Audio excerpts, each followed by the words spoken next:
గుర్తుపెట్టుకోండి. Next question 52 question. Where you will observe strong and weak interactional forces.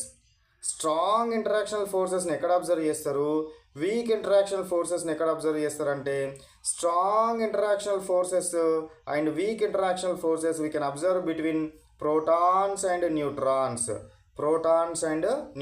or we may say what within the nucleus మధ్యలో strong and weak interactional ఫోర్సెస్ని మనం observe చేయడం జరుగుతుంది.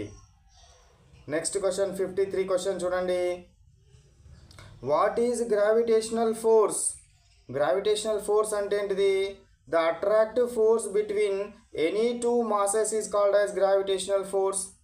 విశ్వంలో ఉన్న ఏ రెండు వస్తువుల మధ్యనైనా పనిచేసే బలాన్ని ఏమంటారు? గ్రావిటేషనల్ ఫోర్స్ అంటారు. గ్రావిటేషనల్ ఫోర్స్ అంటే ఏంది? ఏ రెండు వస్తువుల మధ్యనైనా పనిచేసే బలాన్ని ఏమంటారు? గ్రావిటేషనల్ ఫోర్స్ అని అనడం జరుగుతుంది.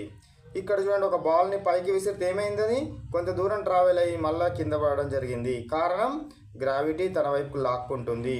ఈ లాక్కునే ఫోర్స్ ఏదైతే ఉందో దీన్నే గ్రావిటేషనల్ ఫోర్స్ అంటున్నాము. Okay, next question 54. Write laws of gravitational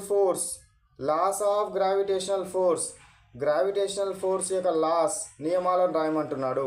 the force of attraction is proportional to the product of two masses.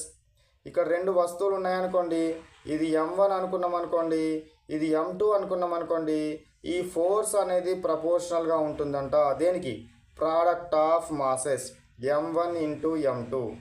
Force is directly proportional to what? Product of masses. ఇది first one. Second one ఏంది?